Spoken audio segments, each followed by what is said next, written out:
The American Soybean Association, ASA, is sounding the alarm as U.S. soybean farmers find themselves in a precarious situation. With a significant harvest on the horizon, the lack of demand from China is creating a perfect storm for these farmers. In a letter dated August 19th, ASA President Caleb Ragland expressed deep concern to President Donald Trump, characterizing the current state of affairs as a trade and financial precipice. He urged the administration to make soybeans a priority in negotiations with China, advocating for the elimination of retaliatory tariffs and a commitment from China to purchase substantial quantities of U.S. soybeans. A market without its leading buyer, China is a colossal player in the global soybean market, accounting for approximately 61% of all soybean imports worldwide, more than the combined total of all other countries. Historically, the United States has been the primary supplier, with China importing an average of 28% of U.S. soybean production in the 7 years leading up to the trade war that began in 2018. At its peak, U.S. exports to China represented 31% of production during the marketing year 2020-21. However, the landscape shifted dramatically when China imposed retaliatory tariffs of up to 25%. This led to a significant pivot towards Brazilian soybeans.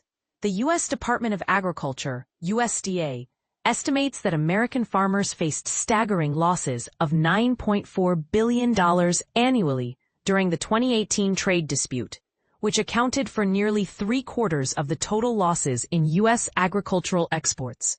Fast forward to 2025, and the situation has worsened, with Chinese tariffs on U.S. soybeans reaching 34%.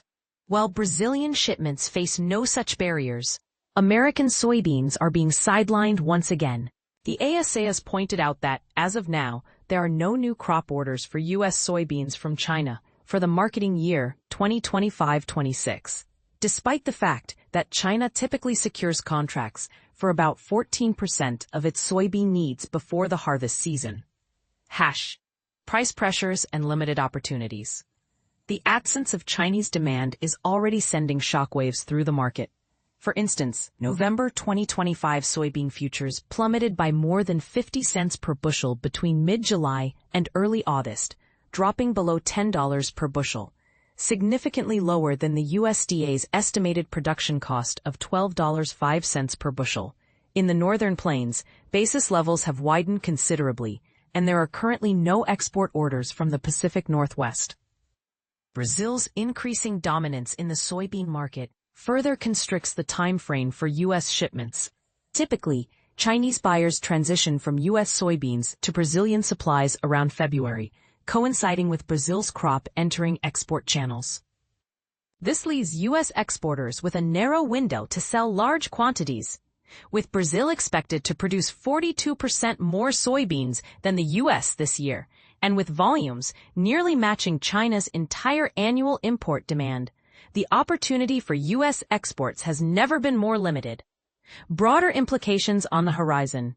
The ASA warns that the ramifications of this situation extend far beyond the balance sheets of individual farms.